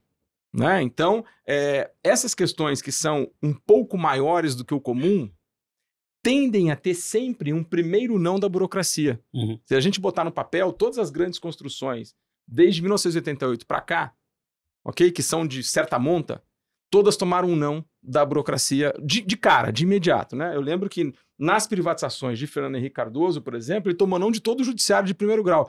E aí o Gilmar Ferreira Mendes, que era o ministro da AGU, focou no Supremo. Falou, cara, vamos para o Supremo, porque o nosso Supremo é mais liberal do que o segundo grau e o primeiro grau, e vamos focar no Supremo para legitimar as privatizações. E assim aconteceu. Porque senão a gente não teria privatização da CSN. Eu lembro que a CSN chegou a ter 57 liminares contra a privatização. Imagina, pipocou. Imagina o investidor, né? Vou lá, faz uma monta e de repente começa a vir liminar contra a privatização, etc. Então, o que a gente está vivendo hoje, por exemplo, em relação à Elet, é peanuts do que a gente já viveu em outros tempos. Né? Você que pegou outros tempos, nossa, lá que era problemático, porque você tinha o judiciário também no meio e instituições, etc. O que fica disso tudo? O que fica disso tudo é, número 1, quanto maior é o grau de não só volume de dinheiro, mas de impacto que tem uma nova, entre aspas, política pública, maior fica a burocracia, porque o poder dela de dizer não, ela aparece. Ok? Número 2, os recursos começam a ser usados. Número 3, é impossível você ter um atropelamento hoje. Vai que o governo atropele. Vamos supor que o governo baixa a medida provisória amanhã, acaba com o IBAMA, extingue o IBAMA. Extingue. O IBAMA não está na Constituição. Dá para extinguir via lei. Extingue o IBAMA, e agora é a Casa Civil que decide sobre licenciamento ambiental. E ela decide, toma ali aí o licenciamento ambiental. Mas é no dia seguinte o Ministério Público judicializa, no dia seguinte. E não tem Cristo para fazer com que volte atrás, porque o judiciário vai dar. Porque o judiciário já está acostumado com o modelo IBAMA e etc. Entendeu? Então, em outras palavras, o mundo institucional, às vezes, ele se sobrepõe ao mundo da vontade política. Uhum. Uma das maiores coisas que eu escuto e que eu acho assim, se esse aqui eu tenho que sentar e rezar a missa para a pessoa compreender, é que aquela historinha de falta de vontade política é uma balela. Porque às vezes não é isso. Às vezes você tem percalços burocráticos, percalços institucionais a serem perseguidos e não tem nada a ver com vontade política, né? Agora, é óbvio que de um lado você tem uma certa disputa, e é uma disputa cruel para o atual governo, uma disputa cruel porque a primeira pergunta que você fez para ele, por que hoje está mais calmo e por que está investindo mais, né? Eu considero 3 fatores fundamentais, e um deles é esse. O Brasil transformou, através do atual governo, a ideia de meio ambiente num problema para o desenvolvimento, para um ativo para o desenvolvimento. Então, especialmente Marina, a Marina é muito conhecida na Europa, então quando ela vai à Europa e ela traz a seguinte questão, olha, a preservação ambiental do Brasil é um ativo do Brasil, não é mais um problema, deixa de ser um problema, passa a ser um ativo, ela é muito benquista. Então, como é que você queima uma ministra dessa? Porque boa parte da diplomacia brasileira hoje no mundo é Marina. Ela tem um nome, então não dá para queimá-la. Então, às vezes, o cara me liga assim, a Marina vai cair e vai passar a exploração na Foz do Amazonas. Eu falei, cara, esquece. São coisas, o governo não tem como queimar a Marina porque ela é um ativo brasileiro, né? A segunda situação que eu colocaria para você, por que as coisas estão mais calmas, é porque o extremismo foi isolado com o 8 de janeiro. O 8 de janeiro foi uma hecatombe em Brasília, hecatombe. Ela deu uma união entre poderes, uma união intrapoderes, né? Todo mundo se uniu lá, todos os adversários se uniram contra os manifestantes, etc. Isso isolou a extrema-direita. E esse isolamento está perdurando até hoje, certo? Foi uma hecatombe que aconteceu. E a terceira situação de por que as coisas estão mais calmas também, eu acho que a régua estava muito alta. Isso boa parte do universo votante brasileiro acreditava naquelas coisas de Cuba, vai virar Venezuela, a argentinização do Brasil. Quando vê que a coisa não acontece, começa, então continua a vida, né? O que eu vou fazer com o meu dinheiro? Vou fazer o quê? Vou começar a aplicar. Então, esses 3 fatores que fazem com que as coisas fiquem um pouco mais calmo mesmo, né? Eu queria, já que falou de Eletrobras, queria saber, vocês têm investimento em Eletrobras? Estão acompanhando a Eletrobras? Não, a gente acompanha há muito tempo e principalmente acho que depois do trabalho que o Wilson fez da primeira vez, né? Acho que realmente tirou do lodo para levar para uma empresa excelente, né? E aí, mais recentemente, depois com a saída dele, a gente viu outras opções melhores no setor, vamos dizer assim. E hoje eu vejo a Eletrobras como assim, um player quase que disseminado na boa parte das carteiras e dos fundos, mas eu vejo riscos diferentes do que eu via no passado. Então, acho que principalmente esse negócio, é óbvio, né? A gente não tem controle, mas a hidrologia melhorou muito favoravelmente, principalmente nesse último ano, né? E como ela tem aquela política da descotização, né? Que teve das usinas, né? Que vão ser renovadas, provavelmente ela vai poder vender essa energia que está livre em preços muito menores do que se achava na época da privatização. Então, acho que esse é um risco grande hoje, que acho que o mercado está começando a prestar atenção, né? E outro medo que eu tenho em Eletrobras são aqueles eventuais esqueletos do passado, né? A gente já teve aquela história dos empréstimos compulsórios, que sempre são revistos e estão lá no Supremo há muito tempo. E acho que tem vários interesses políticos de várias classes, acho que você pode dizer melhor, e que são grupos que ainda estão em Brasília e estão representados. Então, assim, são riscos que eu não consigo mensurar, não consigo ver, mas que fazem parte do passado e que podem em algum momento aparecer. No Brasil, a gente nunca pode dizer que, né? Até o Malan fala lá que o passado é incerto, né? Mas é por conta disso, né? A gente sempre tem esse pé atrás com esse tipo de coisa. Então, assim, obviamente a empresa se tornou muito melhor, mas ainda nessa atual, com esse cenário, né, principal aqui, eu acho que não é das minhas principais escolhas no setor de elétrico. Tá? Para você faz muita diferença uma ação estar disseminada nas carteiras dos outros fundos? Faz. A gente tem até uma visão geralmente considerada contrarian do mercado. Eu acho que essa posição de Petrobras já diz também, bem. Talvez o único gestor que tenha mais Petrobras que você é o Ibovespa. Provavelmente. Eu acho que assim, quando você tem alguma ação que é um consenso no mercado, a chance de ela já estar bem precificada no mercado é muito alta. Então, isso já me leva a olhar outras opções de investimento. Provavelmente coisas que ninguém está olhando, ou tem muito pouca gente olhando. Então, realmente, esse viés a gente tem mesmo, né? Então, só para complementar, por que a gente não tem a Eletrobras? A gente tem a nossa posição de utilities é a Neoenergia, que é uma empresa que o mercado também não tem uma visão tão positiva, né? E tem múltiplos muito mais baixos, está negociando 4 vezes lucro. É uma empresa que tem uma alavancagem maior, tem projetos de energia que estão entrando agora, nesse ano, tem um plano de investimento ainda muito pesado, tanto na distribuição quanto na transmissão agora, e que vai começar a desalavancar daqui a 2 anos, né? Então, o mercado tem uma visão mais cautelosa com essa empresa, né? Mas que continua pagando um yield bastante interessante para a gente, e a gente, como a gente olha um horizonte mais longo, lá na frente a gente vê essa desalavancagem clara, né? E provavelmente isso vai ser precificado pelo mercado daqui a um tempo. Né? Foi ela que ganhou a privatização da SEB, né? Lá em Brasília. Foi. Então, inclusive um dos pontos foi exatamente esse daí, porque como ela tem um histórico de entrar em muitos projetos e não necessariamente entregar os retornos que se esperava, ela é penalizada por isso. Então, no caso da privatização da SEB, o mercado achou que ela pagou muito caro, né? E penalizou muito. Só que ela já fez um turnaround quase que completo na SEB. Então, aquele índice de perda que a empresa tinha, a inadimplência, eles já fizeram um turnaround. O índice de não pagamento lá na SEB é baixíssimo. Hoje é baixíssimo, então. De graça. Então, acho que ela fez um trabalho, óbvio, né? Custou um pouco caro para a empresa ela se explicar, mas aí ela começou a fazer as contas todas, mostrou para o mercado que ela realmente consegue gerar muito valor nas aquisições que ela faz. Acho que talvez dos processos de privatizações últimos que teve de utilities regionais, acho que o caso mais complicado foi de Goiás. Em que a empresa ganhou, teve que voltar atrás, o governo ficou contra, e um governo ultra mega liberal como é o governo do Caiado. O governo do Caiado talvez um dos governos mais liberais e mais à direita de todos os governadores, e refez a privatização porque achou que a empresa que tinha ganho não estava...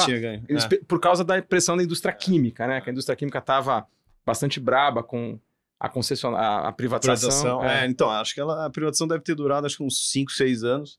E aí agora, na verdade, foi um outro processo de privatização. A Enel foi obrigada a vender para a Equatorial, né? A Equatorial fez a aquisição agora há pouco tempo atrás. Eu lembro que nessa época, muito cliente nosso ligava pra gente e falava assim, mas eu achava que o Caiado era de direita. Ele tá estatizando de novo. Né? Falei, cara, não é isso. É porque ele sofre uma pressão gigantesca da indústria química e da indústria farmacêutica que tem no Goiás, né? Que, enfim, é super poderosa lá. E os caras não estão entregando energia. Os caras estão com um problema, enfim, deu problema. Né? Não é que ele vai estatizar. Não é que o Caiado agora virou comunista, Che Guevara, usa a camisa de Che Guevara e corre na rua. Não é esse o problema. Ele continua sendo um cara extremamente liberal, fundador da UDR, né, da Frente Parlamentar Agropecuária, enfim, falou que se o MST invadir lá em Goiás, é bala e etc. Ele é um cara pesado, assim, no sentido de radical da direita brasileira, fala muito bem, ele é um cara que se posta bem, uma eleição super tranquila, mas teve que fazer todo esse processo aí de renovação do mercado, né? E isso não significa at all que ele é comunista, ao contrário. Isso é acho que no mundo da política isso também vale, né? A gente ouve aqui com o gestor toda vez que o Brasil não é para amadores, né? Acho que isso vale no ponto de vista político também, depois dessa daí. Não, total. Agora você imagina, eu adoro essa frase, mas se você começar a olhar para o mundo, né? Como é que você explica, por exemplo, que o The Great Old Party consegue pegar um cara que era independente, que era o Trump, que era um showman, e consegue fazer ele candidato pelos republicanos, o cara ganhar a eleição. A política americana também não é para amadores. Se você pegar a política da Itália, que fica às vezes 6 meses sem primeiro-ministro, cara, também não é para amadores. Você pega o Erdogan agora, que estava com uma inflação de 87% e ganha a eleição. É de jogar fora todos os livros de ciência política, né? Porque livro de ciência política é mais ou menos o seguinte, acima de 50% de furo de inflação, cara, para o cara se eleger hoje é muito difícil. O cara tem quase 90% de inflação, foi lá e ganhou a eleição. Aí você pode dizer, mas foi com muita fraude, coisa, mas é um outro problema, mas ganhou a eleição. Certo? Então, como é que você explica isso? Né? Como é que você explica, por exemplo, que o Partido Colorado no Paraguai acabou de ganhar mais uma vez a eleição, depois de 30 anos no poder, ganhar mais uma vez, né? Consegue dividir a oposição conjunta teve mais votos que os colorados, mas eles conseguem ganhar a eleição, na qual parte da ciência política dizendo que eles iam perder. Não, os caras vão perder. Né? Como é que você explica um Boric, por exemplo? Imagina um chileno, um analista chileno explicando para o investidor, não, cara, o Boric vai ganhar. Como é no Chile, que é o exemplo do liberalismo da América do Sul. E como é que você explica, por exemplo, de ser o Obrador, no México, o presidente com maior popularidade do planeta Terra hoje? Obrador, só para lembrar, assume e quebra todos os grandes contratos do México e fala assim, olha, aqui não, aqui quem manda sou eu, dá graças a Deus que o Trump tinha sido eleito lá, porque ele se posta como a solução da esquerda para o mundo, e cara, tá aí o mundo inteiro investindo no México, coisa e tal. Então, na verdade, a política é difícil de explicar. Como é que você explica para os amigos de Júlio César, na antiga Roma, que Brutus, o escolhido dele, ia dar-lhe uma estocada nele? Quer dizer, não é fácil mesmo, né? E aqui em qualquer lugar do mundo. Então o Brasil não é tão absurdo, assim, como a gente imagina. Porque a gente também tem um viés caseiro, eu né? acho, mas é o que eu disse na visão do investidor estrangeiro. Acho que tem quem tem uma visão mais global, ele não acha tão ruim quanto o investidor doméstico, tem premissas, né? Você tem que entender que, por exemplo, o Brasil é um país multipartidário. Nós temos 34 partidos registrados no TSE, desses 18 tem representação no Congresso, desses a gente tem um conceito chamado partido efetivo, que são aqueles com acima de 8 deputados, né? Nós temos 12 partidos efetivos, é muita gente, ok? É bastante gente. Porém, por outro lado, também, se a gente juntar os dois maiores partidos nossos em filiação, que é o MDB e o PT, eles não dão 4 milhões juntos, talvez 4,5, eles são menores que o Partido Justicialista da Argentina, que são os peronistas, que tem 5 milhões. Então, lá é mais complicado de explicar ainda, né? Porque lá a vice-presidente está contra o presidente, mas ela que fez ele. Como é que um argentino vai explicar a Argentina, né? Ou como é que um uruguaio explica que o Mujica não faz o sucessor, é um cara que tinha 80% de popularidade, entendeu? Então, a rigor, o que eu acho? Tal qual no mercado, né? Todas as vezes que porque vocês conversam com gestores e gente do mercado o dia inteiro, mas vai conversar com um primo seu que não é do mercado, ele vai dizer, não quero saber de mercado financeiro porque é muito complicado. Mas quando você sabe as premissas, você vai dizer, cara, não é complicado. Não é que é complicado, você tem que ter foco. Né? Você tem que ter foco. A política também, a rigor, não é que ela explicar o Brasil politicamente, não é que é complexo, é que você tem que ter foco, você tem que ter umas premissas, e não é que fica fácil, mas é que fica trabalhoso. Favete, deixa eu fazer talvez a pergunta que era mais óbvia, né, desse programa. Como é que você está vendo a fotografia atual do Brasil? O quanto te surpreende, positivo ou negativamente, as coisas que têm acontecido? Né? Na nossa primeira conversa que a gente fez naquela live, a gente estava falando sobre arcabouço fiscal, estava em vias de sair, né? E como é que tá para você tudo isso que vem acontecendo, né? Até pelas suas interações com o pessoal do mercado. Enfim, dá para dizer que as coisas estão melhores do que se imaginava ou as coisas estão piores do que se imaginava? Enfim, quero saber como é que tá a sua cabeça, né, diante de todos esses acontecimentos. As coisas estão quase num fluxo natural do que era imaginável do que ia acontecer. Isso é um presidente e toda uma estrutura de frente que ganha uma eleição contra uma outra frente que existia e que precisa colocar os seus para dentro, ok? E esses colocar os seus para dentro tem pressão, porque o grande corpo médio, que é o que se chama de centrão, né? Precisa ter algum incentivo para entrar para dentro, para votar com o governo e etc. É óbvio que pautas que atingem todo mundo não serão ideologizadas, isso é. Então nós cravamos que o marco ia passar no Congresso, como a gente está cravando algumas outras situações que não passarão e etc. Isso dentro de uma naturalidade, de um pêndulo eleitoral que nos parece clássico. Porém, o que ainda não está dentro, talvez, ainda não está dentro da naturalidade. Número 1, uma participação muito ativa de burocracias ainda que, talvez, com a ascensão do atual governo, querem retomar um processo tecnocrático de fazer com que o Brasil seja liderado por tecnocracias e não pela democracia. O que eu quero dizer? O pouco espaço que vai ser dado pelas instituições a novas políticas públicas. Isso a gente tem que estar preparado. Né? Isso vai ser frustrante para o governo também. Isso vai ser bastante frustrante para o governo. Número 2, o papel de algumas instituições, e eu digo de judiciário, como de Ministério Público, que às vezes ainda também não estão sendo bem entendidos, e eu acho, às vezes, que, em virtude do contexto, acabam indo um pouco além do que aquilo que se era esperado daquele tipo de instituição. Mas número 3, e agora um aspecto extremamente positivo, qualquer investidor estrangeiro ou nacional sabe que se investir no Brasil e tiver algum problema legal e etc., ele pode recorrer para o judiciário. O nosso judiciário, nesse ponto, ele é independente, isso é, se você é estrangeiro, vem cá e investe, certo? E a SA não divulga o balanço, etc., você pode reclamar na CVM, você pode reclamar no judiciário, etc., e você vai, de certa forma, ganhar esse processo, independentemente se o dono da empresa é amigo ou não do governo. Isso é uma diferença do Brasil para outros países como Rússia, como China e etc., que é um ativo nosso, né? E isso não está sendo tocado. E, por fim, eu acho que a grande questão para a política é o seguinte: o executivo tem preferências diversas do legislativo e preferências diversas do judiciário. A preferência maior do executivo é crescimento. Ponto. E para se ter crescimento, o executivo tende a achar, às vezes,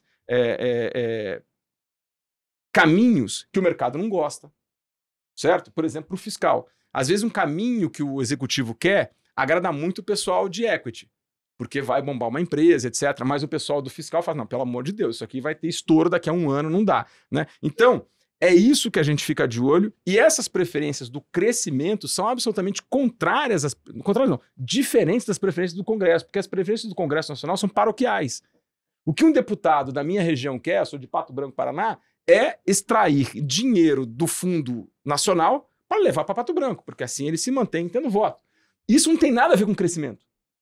Então as preferências do Executivo e do Congresso, elas não são semelhantes.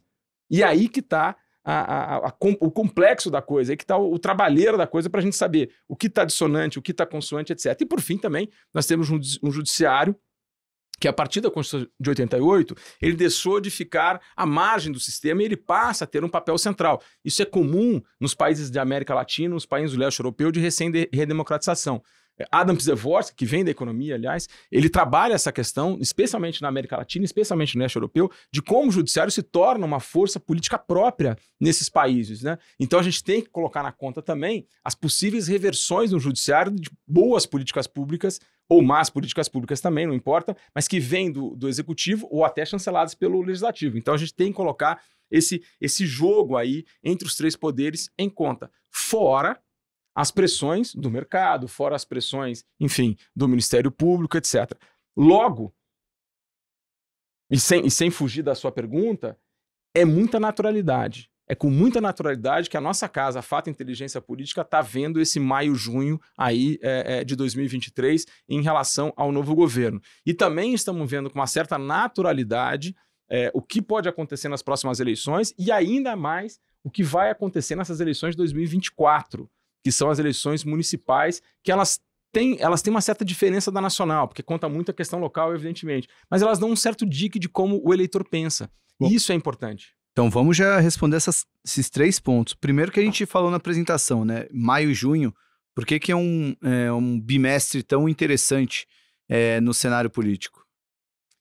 Todos os maio e junhos de governos recém-eleitos, eles trazem consigo o fim do tal de namoro. E por que é o fim do tal de namoro? Porque na formação do governo, o governo tem que eleger um ministro, vamos supor o ministro da Saúde.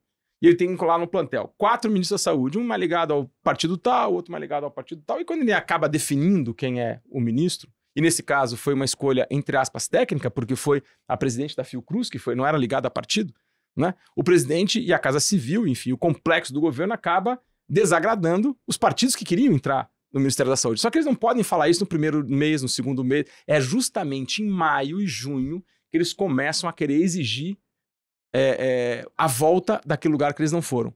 Isso é, em outras palavras, ou o ministro performa muito bem, e é muito difícil você performar nos primeiros meses, é muito, muito pouco espaço, até para você colocar uma política pública na rua. Você ainda está preso à política pública do passado, e o passado era um governo que esse aqui era oposição, então são outras políticas públicas, né? E aí o que faz o complexo do mundo da política? Vai para cima. E a gente notou isso, como você bem falou, em todos os governos. Isso, evidentemente, traz uma pressão para a reforma ministerial, uma reforma nas estatais, né? Uma troca de pessoas nas estatais, etc. Isso traz toda essa pressão aí dessa grande SA chamada Brasil, né? E é uma pergunta que eu faço para vocês. Se o Brasil fosse uma SA vendida em bolsa, vocês comprariam? Tá caro? Tá barato? Caramba, olha... O pessoal que vem aqui acha que tá barato. Mas também... Comprar o Brasil? Comprar é uma o SA, Brasil. se fosse listada na bolsa. Tá barata, tá cara? Eu acho que no quesito governança, não sei se compraria não, viu? Acho que o compliance não deixaria comprar o Brasil. Tem muito ativo com bom retorno, mas a governança não sei se Então ajuda. Maio é quando chega a conta da transição ali.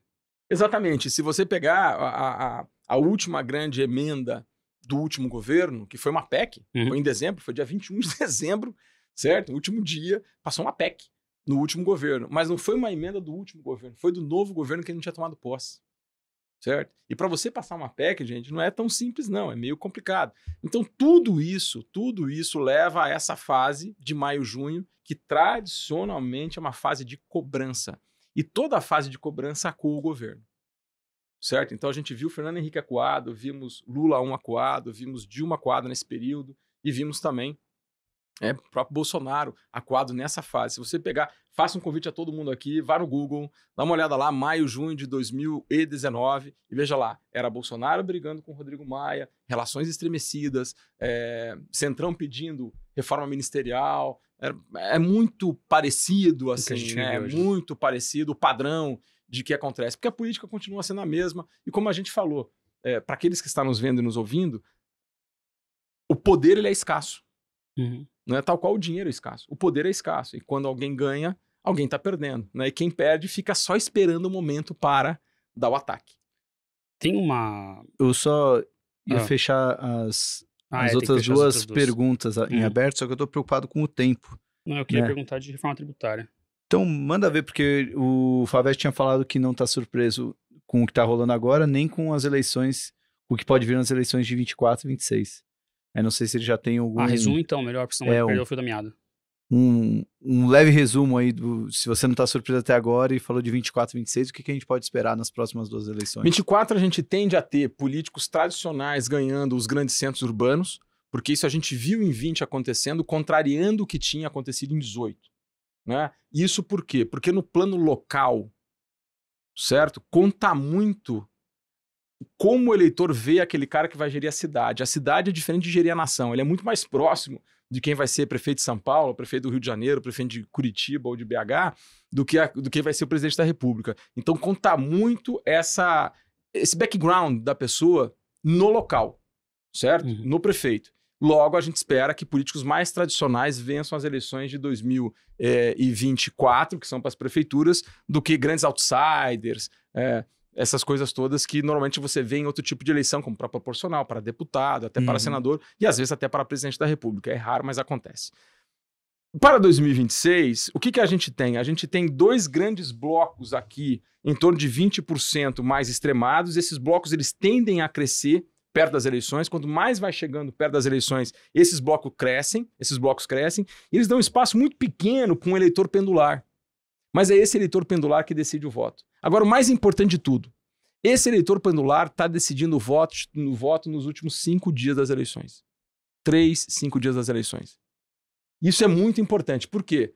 Porque a gente nota os furos, por exemplo, dos institutos de pesquisa. Não é por dolo, não é porque o instituto quer errar. Não. Ele erra porque ele não consegue captar justamente esse pêndulo que é muito próximo das eleições. Isso a gente está vendo em N locais do mundo. Esse eleitor pendular, que está sendo a noiva do sistema eleitoral agora, como é que pega ele, né? E ele é muito suscetível a questões do dia, viu? Às vezes ele escolhe por questões do dia. Então, por exemplo, o próprio Ciro Nogueira, que foi ministro da Casa Civil de Bolsonaro, colocou um peso muito grande na questão do Roberto Jefferson, na questão da Carla Zambelli, para eles perderem a eleição. Na fala do Guedes sobre salário mínimo, todas essas questões. No chope que o rapaz lá em Aparecida jogou no Bispo, quando estava passando o Bispo, essa coisa toda com a camisa do Bolsonaro, ele joga muito peso nisso. Por quê? Porque foram os últimos 5 dias. E nos últimos 5 dias, portanto, o ex-presidente Bolsonaro teve que se explicar ao invés de ir para o ataque. Deu uma diferença pequena, mas deu. E podia acontecer para o outro lado também.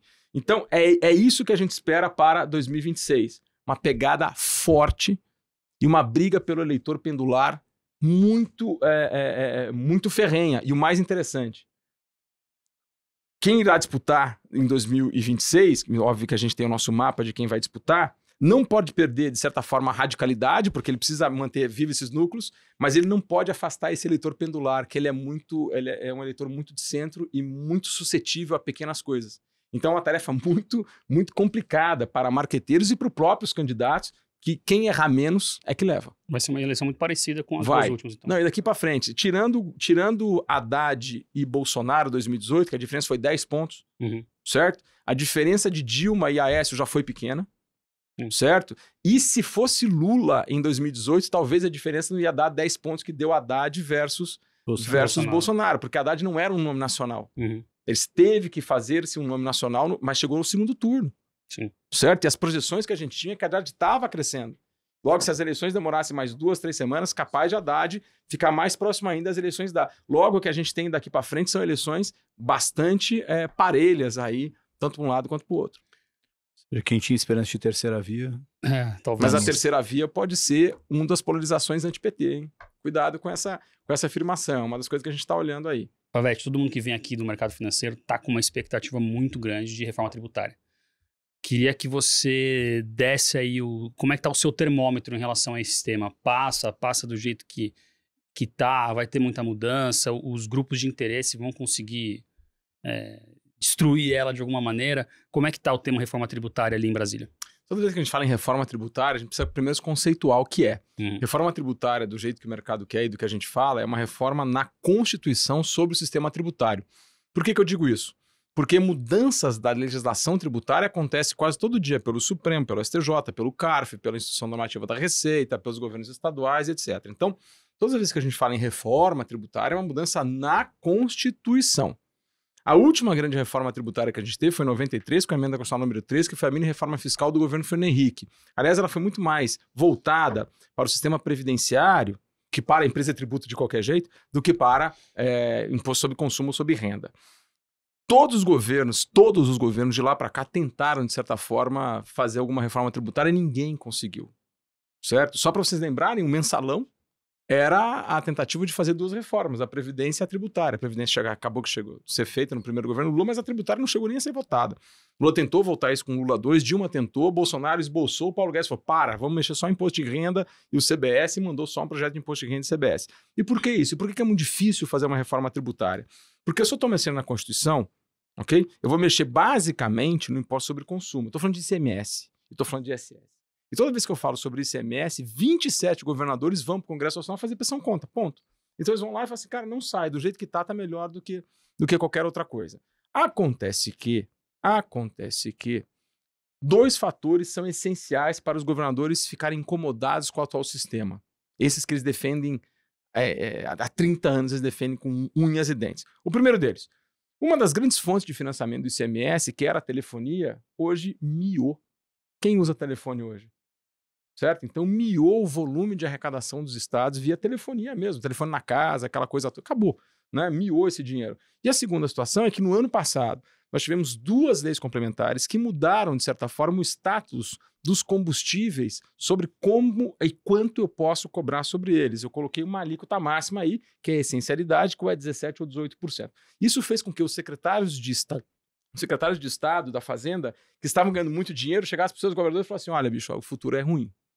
19 dos 27 governadores chegaram aí ao Senado e pediram para que passasse a 110, que é aquela reforma tributária que está no Senado. Significa o quê politicamente?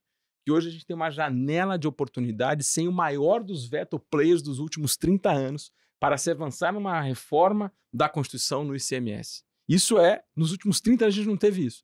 Por isso que empolga quando a gente fala de reforma tributária. Porém, os setores já estão se organizando, porque eu vou mudar radicalmente o sistema, que é um sistema do ICMS e do ISS, para um sistema de valor agregado, que modifica por completo. E o sistema de valor agregado, ele tem mais sentido quanto menos alíquotas e menos diferenciações ele tem. E aí tem um problema, porque quem hoje tem isenção, quem tem alíquota diferenciada, não quer perder.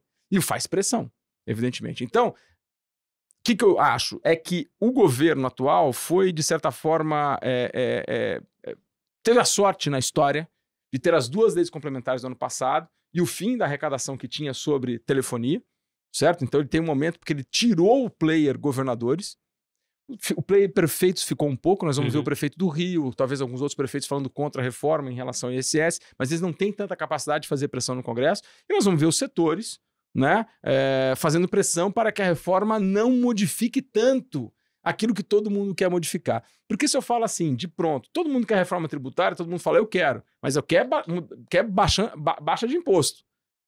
E a reforma tributária ela vai ser carga zero. Se ela é carga zero, quem hoje paga muito vai pagar menos, mas aquele que paga pouco vai pagar alguma coisa.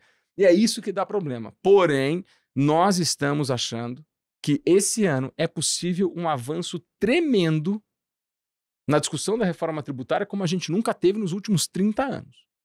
Se ela vai ser aprovada até o fim desse ano ou não, eu volto aqui em agosto e a gente faz uma reavaliação. Porém, que ela vai avançar, vai. E o texto base vai ser o texto da 45, que já tem texto, que é o texto que já está na Câmara dos Deputados, porém com pitadas da 110, especialmente o IVA dual. Por que o IVA dual? Porque sem o IVA dual, eu trago para veto player de novo os governadores. Porque eles querem ter um mínimo de controle sobre o tributo que ele arrecada. Então, trazendo o IVA dual, eu elimino os governadores, ficam apenas com alguns setores para debater, e setores o governo vai sentar, o governo e o Congresso vão sentar e vão negociar. Que setores? Agropecuária, hospitais e mais 2 ou 3 setores, especialmente aqueles que têm aí bastante exportação para fazer, esses setores vão tentar negociar, porque hoje eles vivem de crédito de exportação. Né? Então, até o governo explicar para eles como vai ser o IVA em relação ao crédito de exportação, o governo vai ter que sentar e negociar, e o Congresso também vai ter que sentar e negociar. Quem está relatando essa comissão de sistematização no Congresso Nacional é o deputado Aguinaldo Ribeiro, que é faixa preta em negociação. A PEC 45, que está na Câmara, ela foi de autoria do Baleia Rossi, que era o presidente do MDB, então que também é um cara faixa preta em negociação. A 110, que está no Senado, tem Rodrigo Pacheco, presidente do Senado, dando as suas bênçãos. Então a gente tem, de certa forma, grandes políticos patrocinando a reforma tributária. Nós não temos os governadores como veto player essenciais e temos os setores, de certa forma, organizados para ir, mas com uma pressão limitada. Isso é, eu quero saber qual vai ser o meu setor. Não estou contra a reforma, eu quero saber como vai ser o meu setor. Logo, isso é muito vencível, né? E por isso que nós estamos mais positivos quanto ao avanço de reforma tributária do que negativos ao avanço de reforma tributária. Muito bom. Tá mais ou menos alinhado com o que o mercado financeiro anda esperando, né? Podemos criar uma espécie de ping-pong diferenciado? Vamos. Acabei de ter ideia. Tênis agora. de mesa. Renatão tem uma frase que eu adoro falar e ele adora me zoar. Eu falo, tive uma ideia genial. Ele, nossa, que humildade, né? Que humildade, cara, toda vez. Toda ideia dele. Não, mas a ideia é a seguinte, como a gente falou de muitos assuntos, a gente pode usar o ping-pong para fazer uma espécie de resumo. Claro, bora lá. Então, além de perguntar só das músicas, dos livros, a gente também vai fazer uma espécie de resumo. Então, Favete e Glatt, respostas do tamanho de um tweet, tá? Bem fatiou passou. Começar com você, Favete. Qual que é a pergunta mais básica até demais, que você recebe dos seus clientes no mercado? Só para fazer um paralelo, sempre que tem evento de empresa de capital aberto, não importa qual empresa, o pessoal pergunta, e aí, vai pagar quanto dividendo? Nem sabe se a empresa paga dividendo ou não, mas gosta de fazer essa pergunta. Para você, qual é aquela pergunta super básica que o pessoal faz e fala, puta, de novo essa pergunta, mas... Impeachment. Seja no Lula, seja no Bolsonaro, essa daí é tradicional. Tem reunião com mais de 5 pessoas, né? Alguém vai perguntar sobre o impeachment do presidente. Mas tem chance de impeachment? Só para saber. Não, não, acho que não tá no nosso cenário Z. Glatt, qual que é a grande oportunidade? O que você acha que pode ser o grande gatilho para o pessoal enxergar a Petrobras como você está enxergando? Para ela voltar a aparecer na carteira dos investidores? Teria que tirar todos os riscos, né? Mas é complicado, difícil. Então você acha que eles vão continuar eu acho que o único investidor? Eles vão continuar assim como continuaram nos últimos 30 anos. A questão é isso que eu tentei explicar, né? Qual que é o peso que cada um atribui aos riscos, né? Tá. Mas aí acho que vocês vão vender, então. Se todo mundo chegar. Não, se isso acontecer, provavelmente a empresa vai ficar bem mais cara e a gente vai ter outras oportunidades de investimento que vão ser melhores que a Petrobras. Isso já aconteceu.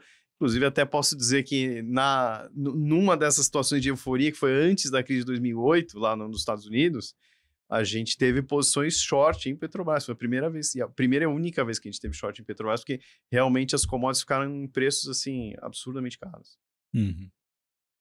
Pavete, qual que é o grande assunto que o mercado precisa de fato estar de olho agora, olhando no noticiário político, as coisas que estão vindo de Brasília? Qual é aquela coisa que o mercado realmente agora tem que ficar atento a isso? Reforma tributária, sem dúvida alguma, porque ela é estruturante, né? Uma mudança da reforma tributária e a OCDE, por exemplo, não aceitaria, se a gente tivesse todas as condições, a gente entrar hoje, por causa do tributo brasileiro. Não dá, né? Então isso é estruturante. Se mudar a tributação brasileira, o tamanho da indústria nacional muda, o tamanho das exportações brasileiras muda, cara, é quase um outro país, entendeu? E também, de certa forma, um pouco dessa coisa geopolítica aí. A gente está começando a tatear um pouco isso, acho que o mercado está um pouco away ainda de como vai ser essa questão geopolítica, porque a gente sai de um mundo que a gente chama de mundo G0, que era um mundo onde os grupos tinham acabado, etc., mas com a guerra na Europa, o mundo começa a voltar a ter grandes grupos, né? E o Brasil está numa escolha. A gente tem escolhas a fazer, eu acho, a gente tem escolhas a fazer, e essas escolhas podem significar prejuízos ou benefícios de algum longo tempo. Mas no local é tributária. Você acha que a agenda para caminhar para a OCDE ela mudou muito nos últimos, sei lá, de um governo para o outro, ou não? O que a gente está notando é que, por exemplo, em relação ao marco fiscal, né, o marco fiscal ele tem muito de pegada de OCDE. O novo que é apresentado pelo governo. E a reforma tributária também. Então, por mais que o discurso seja a união entre Mercosul e União Europeia, acima de uma preocupação de OCDE, a prática do governo tem sendo uma prática, pelo menos no plano do Ministério da Fazenda, muito mais preocupada em entrar no ISO OCDE do que outra coisa. É porque tem muito ruído sobre isso. Então, bastante. acho que esse é um negócio que realmente e assim, é importante para o até país. Obrigado por falar isso, porque tem uma coisa interessante, porque você está trazendo isso. Cara, políticos falam. Políticos falam, mas a política age. Então, às vezes, a gente tem que saber separar como a política age do que os políticos falam. Né? Glat, eu fiz isso no último episódio e gostei do resultado, eu queria fazer de novo. Já que a gente não falou de tantas teses da carteira do GTI de Mona, queria que fizesse um pitch elevator de alguma das teses. Então, a gente está aí esperando o elevador, aquele 1 minutinho entre o elevador chegar e a gente ir para o térreo para ir embora. Qual a ação que vocês têm ali na carteira que dá para fazer um pitch elevator de 1 minutinho apresentando ela? Aquela que eu tinha prometido que ia vir aqui da outra vez para fazer, que é a Simpar. Simpar é um case que a gente tem há bastante tempo e que é uma das empresas que a gente tem uma confiança bastante grande, dado o histórico recente da empresa, né? A empresa listou em 2010, né, como uma empresa, a JSL, hoje são 4 empresas listadas, né, e mais 3 que ainda não estão na Bolsa, vão estar na Bolsa provavelmente nos próximos 5 anos. Como é que é a Simpar? A JSL era a holding, né, que foi listada, aí dentro da JSL se criou a Movida, né, ela comprou a Movida e desenvolveu o que ela é hoje, a Vamos também, foi listada há 3, 4 anos atrás. E aí temos dentro a Automob, né, que é um business de concessionárias de carros, né, hoje. Tem a Ciclos, que é a empresa que faz valorização de resíduos e tem aterros sanitários. E temos a CS Infra, né, que são as concessões de portos e ferrovias e rodovias que a empresa tem. Então, eu acho que a hora que esses business todos maturarem, a gente vai ver um conglomerado aí de 7 empresas listadas, provavelmente. Acho que a gente vê assim, uma geração de valor muito grande nos próximos de 5 a 10 anos, vamos dizer assim. Legal. Então, acho que é de uma forma muito resumida, né? Uma empresa muito complexa, vários negócios, mas que talvez a gente não tenha essa visão clara ainda, que vai se concretizar provavelmente nesse período que eu falei. A gente pega 7 idas e voltas de elevador, você vai falando de cada um.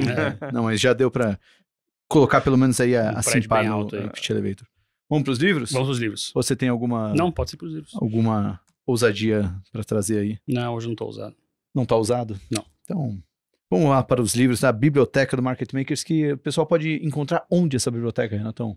mmakers.com.br/biblioteca, é só deixar seu e-mailzinho lá e você vai ter uma lista dos livros que fazem a cabeça do mercado financeiro e dos que não fazem também, né? Porque a gente pergunta os livros para morrer antes de ler também. Aqui tem long e aqui tem short. É isso aí. Pessoal, um de cada vez, tá? É um livro de mercado, no caso do Favete, um livro de política ou de análise política.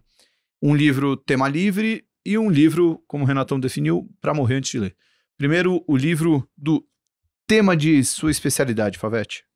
Vou indicar um autor que eu não gosto muito dele, mas eu vou ter que citar ele para vocês lerem, que é Rafael Favete.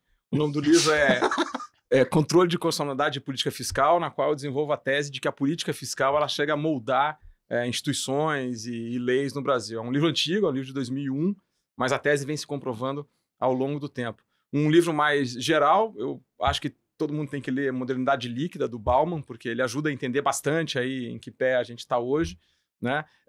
E um livro para você morrer antes de ler, eu acho que é um autor que eu gosto muito, até no conto, mas quando ele escreveu esse livro sobre história econômica e política foi um desastre, que é Eduardo Galeano, As Veias Abertas da América Latina. Caramba, 3. A primeira eu senti um pouco de viés, hein, Renatão? Acho que tem tem um bias aí. Tem um bias aí. Mas pode. Não pode. Agora, pode. Convidado é autor de um livro, vem, recomenda o livro e não traz o livro pra gente. Aí não. O livro tá esgotadérrimo. Tá esgotadérrimo. Então, 2004? Mas eu vou, livro 2001. Mas eu vou trazer um outro livro, que é um livro muito pouco lido no Brasil. Muito pouco lido no Brasil. Ele é editado pela Biblioteca do Exército, não tem mais para vender, mas é um autor francês chamado Paul Virilio, que é Paul Virilio, né? Com L, evidentemente. Ele escreveu um livro chamado Vitesse en Politique, que é Velocidade Política. É um livro de 1977, na qual ele traduz como a velocidade ia ser a forma da política dali para frente. E ele cunha um termo chamado dromos, velocidade em grego, dromocracia, né? E quem lê ajuda a explicar muito. Aí ele também trabalha um pouco de Clausewitz, ele também trabalha a ideia de que a política é a guerra por outros meios. Esse aí seria uma recomendação alternativa ao seu. O seu que está esgotado, mas 2 livros esgotados, tá bom. Tá bom. Viva o Cebinho. Maravilha. Para quem gosta de Cebinho, né? Rodrigo Glatt, e você? Livro de mercado, fora de mercado e uma anti-recomendação. Acho que livro de mercado como um bom value investor ou intelligent investor, Benjamin Graham. Esse aí tem mais recomendação de leitura ou de não leitura, Renatão? Os dois. Esse aí não, mas acho que é mais de não leitura. O pessoal virou short Graham. E um livro tema livre? Não sei, eu gostei muito de Axiomas de Zurique também, que é um de mercado. Tá. Não tem tempo livre para ler outras coisas, cara. Só mercado. Tô nessa. Esse também já foi desrecomendado. E uma anti-recomendação? Não tenho nenhuma. Nenhuma? Olha lá. Tá aí um cara que só lê livro bom. A gente tem que lançar logo o nosso livro, Renatão. O pessoal tem um livro pra desrecomendar. Na brincadeira, mas daqui a pouco vai chamar Um Livro pra Morrer Antes de Ler. Aí pronto, as pessoas vão poder recomendar com tranquilidade. Gente, pra fechar, uma música e por quê? Isso aí é qualquer música. Aliás, tem mais uma pergunta depois, mas uma música e por quê? Como eu tive um bias na indicação do livro, eu vou dar uma música colhida. O que é música colhida? Aquela que você não sabe quem é o autor, chama-se Cuitelinho.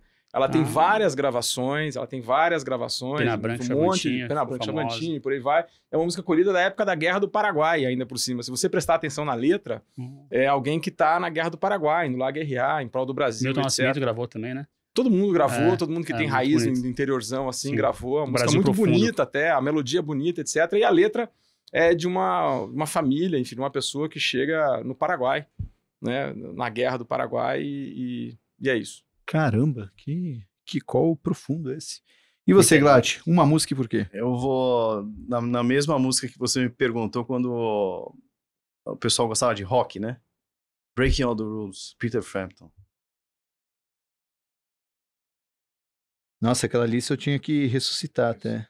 Aliás, pra onde estão indo essas músicas todas que a gente tá pegando? Então, estão indo pra uma planilha minha de Excel, ainda não fiz nada com elas, mas quando tiver uma quantidade necessária pro pessoal conseguir chegar até uma outra cidade, ouvindo a playlist inteira. Lista de reprodução, senão hoje não tem nem 1 hora de música lá. Tá pouco ainda, né? Então, acho que já deu 1 hora. Acho que foi uma boa resposta pra mostrar que tô com preguiça de montar a playlist. Mas logo vai estar lá. Alguém já disse Money do Pink Floyd? Porque acho que tem tudo a ver também. Então... o pessoal tem vergonha. Não, mas saíram músicas, revelações bem legais nessa playlist. Tem de tudo, bem eclético. Pra fechar, Favete, a gente sempre pede pro pessoal indicar um convidado para bater um papo aqui com a gente. Vou querer ouvir qual é o convidado que você tem, Glatt, Mas para você, queria saber alguém aí do meio político que talvez não seja um ex-presidente, um ex-ministro, mas alguém que, para nós aqui do mercado financeiro, que não tem um contato tão próximo de política como você tem, seria uma conversa muito valiosa aqui, tanto para a gente quanto para a nossa audiência. Eu acho que o deputado Marcelo Ramos, por um motivo simples, ele é um cara do Amazonas e ele teve uma trajetória dentro da esquerda e depois ele foi o cara responsável pela reforma da Previdência, que foi a grande reforma que a gente teve aí nos últimos anos, né? E ele é o cara que fez a sistematização da reforma da Previdência como presidente da comissão, e sem ele a gente, evidentemente, não teria a reforma da Previdência de Paulo Guedes. E, portanto, eu acho um cara bem interessante para bater um papo. Legal, anotado aqui. E você, Glatt, um convidado que você gostaria de ver aqui no seu lugar? Fernando Simões, pela audácia, ousadia, acho que corroborando esse call da Simpar. Fernando Simões, que tem... Deve ser filho do Júlio Simões? Filho do Júlio Simões. Da JSL. Pô, maravilha. Então, desse jeito, terminamos o episódio número 48, Renatão. Terminamos. É isso aí. Quero agradecer demais a Rafael Favetti, que já pegou um voo só para vir aqui falar com a gente. Já tem que pegar um voo para voltar. Então, valeu demais pela disponibilidade. Valeu demais, Rodrigo Glatt, amigo de longa data, que veio aqui dividir essa conversa aqui. Legal, bacana. Obrigado, Renatão. Valeu. Você mandou bem mais uma vez. Obrigado. Você daria para um bom entrevistador. Não sei se já te falaram isso. A gente tá na televisão agora. Oh, desculpa. Essa aí a gente... E agradecer você que acompanhou até o final o programa. Lembrando que o Market Maker está sempre 18 horas de quinta-feira no YouTube ou na sua plataforma preferida de podcast. Na semana que vem, a gente está de volta com mais um episódio aqui no nosso canal. Beijo grande e tchau. O Market Makers é um podcast no qual convidados debatem sobre teses de investimentos e macroeconomia. As teses e assuntos debatidos têm como objetivo único fomentar a educação financeira por meio do compartilhamento de opiniões e experiências de especialistas da área. Por isso, não devem ser encarados como recomendação de investimentos aos seus ouvintes. Para receber recomendações oficiais dos nossos analistas, acesse a comunidade Market Makers. É o canal onde disponibilizamos relatórios de análise e nossa carteira recomendada de ações. Clica no link que está na descrição desse episódio para saber como participar.